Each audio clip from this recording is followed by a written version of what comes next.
part of the problem. And the idea of two states has never been for two states. It's always been for an ethnocratic Jewish state that continues to control the lives of all Palestinians forever, as long as with Israel normalized. And I think one of the most disturbing aspects is, at the beginning of the peace process, the PLO was excluded from the Palestinian Liberation Organization. The U.S.'s main goal was to keep them out and negotiate with a more complicit kind of group of puppets, and they managed to get that, in my opinion, through Abbas and Fayyad. But at the beginning, they couldn't do that. And so they said, okay, we'll include you if you agree to recognize Israel's right to exist. And they did.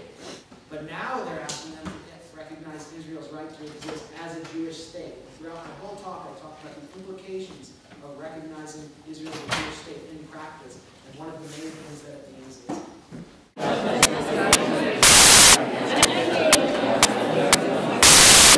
here in the news, and I thought, I've been doing journalism for about 6 years. I've had a lot of success in kind of breaking through the mainstream narrative on just the Christian right and the Republican Party and on social issues, especially at a time when the Republicans were sort of dominant under George W. Bush. I want to use my abilities and to just discuss this issue.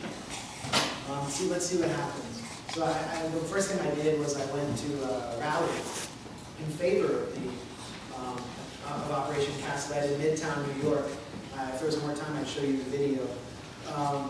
And I met these people who were supporting the war, and they made really fanatical statements saying, the cancer has to be wiped out.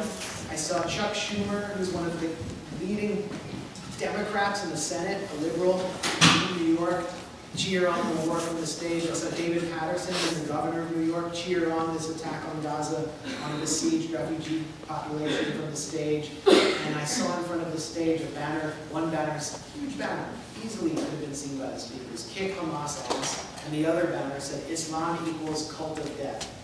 And I put that video out, and I started getting contacted from Israel and from Palestine by Israeli anti-occupation activists and by Palestinians saying, come out here and come see the situation. So I spent the much of the advance from my book, Republican Deborah, to go on my first extended trip there since birthright. I really wound up, I knew what to expect, but it still opens your eyes when you see it. Another thing that happened was the video I mentioned, Feeling the Hate in Jerusalem, which I was asked just by the website Envoys to do a man on the street. Just ask people in Jerusalem, what do you think of Obama going to Cairo? And what I wound up getting was just mostly Jewish American kids from Long Island, but also some Israelis acting like kind of like soccer hooligans and white supremacists in the streets of Jerusalem. And that video exploded. I mean, it got 500,000 hits in a few days. Then YouTube banned it, Vimeo banned it, the Huffington Post banned me from even mentioning it on their site. And that brought me in. I mean, the Israeli national news, Channel 1, broadcast that video. Channel 5 in New York broadcast that video. The whole Jewish world was talking about this video. And I realized I kind of hit on something, and I was forced to respond. And so that you just get brought in deeper and deeper. I think the non-Palestinians who are involved in this issue understand that it just starts to consume your life increasingly. And I'll be releasing a much more extensive project, the most extensive piece of work I've done on this summer. So we'll find out about that later. I don't plan to spend the rest of my life exclusively doing this, but it's something that really it consumes you and exposes so many things, even in your own society. So it's actually been fascinating. You asked if there are consequences of that and negative repercussions. Of course there are, but I wouldn't have it any other way because I've seen so much more. It's opened my eyes so much. And I meet cool people like the SJP-UVA. You can raise your hand first. Well, I was nervous. Sorry, I thought I saw your hand first. You use a lot of really strong and powerful language to embody a lot of your opinions on Israel, and you use a lot of very particular language on a lot of different subjects. And one thing that I thought was kind of conspicuous in your talk was that you didn't mention, I think I heard the word Hamas mentioned once. I heard So you've been talking a lot about some of the non-violent resistance. I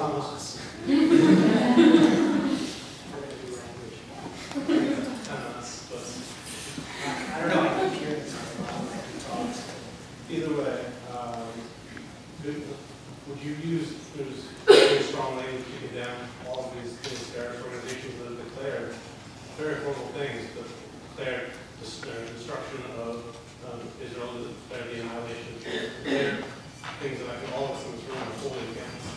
And use a lot of powerful language that express your opinions without really telling the whole story. The whole story that there's terrorism. It's just the fact that settler colonial states and entities have always faced indigenous resistance. As Americans, we should know that. Just being in Arizona, that university they were unable to build it without ethnically cleansing the Apaches after defeating them in an armed struggle in which they labeled the Apaches, people like Cochise, as terrorists. I want to tell you that I completely reject Hamas's vision for Gaza and for Palestinian society. I completely reject political Islam. I don't think and I've spoken out about, I've expressed that opinion about what the Muslim Brotherhood is doing in Egypt. But I mean, even on Passover, in the Haggadah we used last night, we say, the sword enters the world when justice is delayed and justice is denied. And Palestinians are going to resist their occupation and dispossession, just like Jews resisted their occupation in World War II. 200,000 Jews in Europe served as partisans living in the woods, committing what the Nazis, Nazi Germany, considered acts of terror. I'm not comparing Israel to the Nazis, by the way. I'm just saying this is something that happens when you occupy and besiege people. And I wonder if you have ever considered it to publicly expressing your condemnation of Israeli state terror. State terror, like bombing the only electricity plant in the Gaza Strip deliberately. Will you condemn that right now, that act of state terror that happened during Operation Summer Rain in 2006, bombing people's only electricity plant? You won't do it. And state terror is, I consider to be a much greater threat to civilization and a much more savage act than acts of terror that are despicable, that are completely condemned by occupied populations around the world. But it's just so funny whenever I get called out on Hamas that the supporters of Israel will never, ever say a word about Israeli state terror, and they've never met a massacre by Israeli forces that they didn't like. We will, by definition, terrorism is indiscriminate targeting civilian populations, which I think... In order to change their government, in order to affect their government. Finish my question, which I think we can both agree that Hamas is definitely the more civilian targeting than the government of Israel. So, first of all, I disagree. That's false. That's ridiculous. Can you tell me the casualty count in Operation Cast Lead and how many militants were among the casualties of the Palestinian side? I'm comparing the target. What you just said is a falsehood. Okay. Israel targets civilians. I've seen them do it with my own eyes. It's not just that. Let's put aside the terror debate. Israel, it's a fact. Israel has destroyed over 26,000, demolished over 26,000 Palestinian homes since 1967, according to the Israeli Committee Against Home Demolition. I think the number of olive trees that Israel uprooted is close to 1 million. Why don't we talk about destruction of civilian infrastructure carried out by Caterpillar D9 bulldozers made in the U.S. that are targeted by the BDS movement to destroy the homes of people? And what does that do to the mentality of a Palestinian kid who watches his home destroyed, who watches his family shattered? In Palestinian society, the home is the heart. It's like the center of life. What does it do to him? How does he respond to Israel? Does he become a threat? Is he able to have a productive future? You should really watch the film Arna's Children and meet some of the kids whose homes were destroyed when they were young kids and see what happened to them and what it did to their mentality. I don't think this debate is productive. I think the debate needs to be about how we can achieve Palestinian liberation, because I think this will make the lives of Israelis better. It will help relieve the threat of terror. But as long as Israel is a settler colonial state and it's behaving that way, and it's enforcing an ethnocracy, what's happened throughout history will continue to happen in the Holy Land, which is violence. We have one here and here. Jewish Canadian scholar of considerable ability by the name of Ronald Bleier, B-L-E-I-E-R, has done a very notable essay years ago called "In the Beginning There Was Terror." And Ben-Gurion, famously in the late 40s, was quoted as saying, we'll accept this partition resolution, and the rest of it will get peacefully, or, listen to this, by other means. This was in his letter to his son Amos in 1937. Yes. And so there is a lot of deep history here. I don't think this is a safe place for this country's government to be supporting it without, more exceptions and restrictions. It's not a safe place. It certainly wasn't during World War II, when the Nazis had on their agenda coming down through the Caucasus into the Middle East to supplant the Brits. This was not a safe place, and it is even less in the future going to be a safe place for Jewish people. So being pro-Israel isn't necessarily being pro-Jewish. No, and I think that's the mentality of the people you saw, like Yonatan Shapiro, who's now he's studying Arabic. He likes being there. He doesn't want to move to the U.S. for the rest of his life. He wants a future there, and he thinks that without the presence of this system of apartheid, of occupation, of ethnocracy, Israeli Jews will have a better future. But it takes living with Palestinians as neighbors, and that's there's a law for a reason. A lot of people don't want to do that. They're operating under a colonial relationship with Palestinians. You mentioned Ben-Gurion. I mean, this is a letter in 1937 he wrote to his son, and he said, "We will expel the Arabs and take their places." It's a direct quote from the letter. And the plan was pretty clear in the beginning, and Ben-Gurion was a part of the transfer committee in 1948 that helped coordinate the expulsion of hundreds of thousands of Palestinians. And finally, Resolution 181, the partition plan. You always hear about the Arabs rejected the partition plan. Well, the Native Americans rejected the partition. Pretty much any indigenous group has rejected having their country, basically, their land, sliced up by a colonial population, by a foreign government. But let's leave that aside. Israel has violated almost every tenet of Resolution 181 that it supposedly accepted. The Negev was not granted to the state of Israel under the partition plan. Israel was required to honor minority rights. It rejects minority rights. In fact, there's an artist village called Ein Hod in the north of Israel, northeast of Haifa, that I visited. And these are homes. These are now art studios. Bohemian Israelis live there. It was supposedly founded by a Romanian Dadaist who moved to Israel. But they don't look like modern art studios. In fact, they were Palestinian homes of a population that was ethnically cleansed in 1948. The remainders of that village are forced to live down the street, 3 kilometers away, in what was until 2006 an unrecognized village. In other words, a village that the Israeli government would not provide with electricity or sanitation services because people lived there who were not Jewish.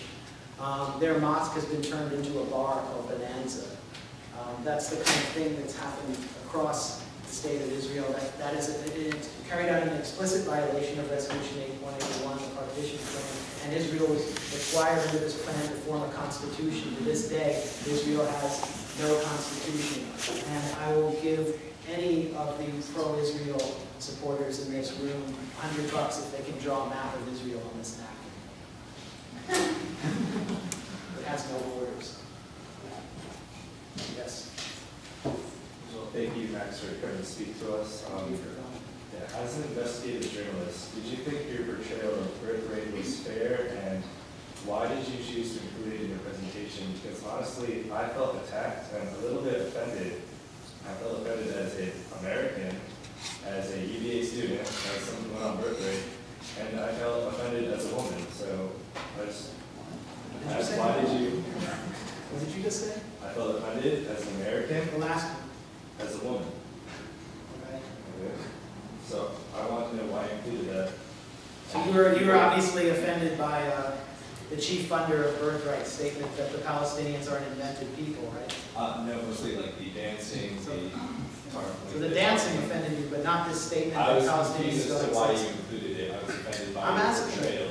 What part offended you, and you are saying to me that someone who is delegitimizing the identity of an entire people is not offending you?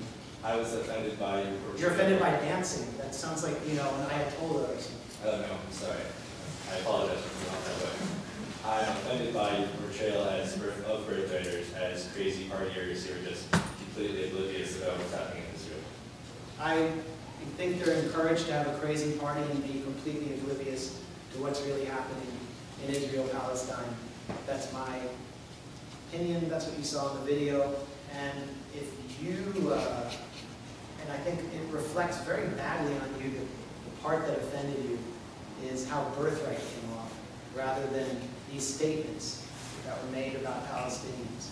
And the fact that Birthrighters are not allowed or able to meet Palestinians. In fact, when I went on the Birthright trip, they told me you're not allowed to go into the Arab quarter in Jerusalem.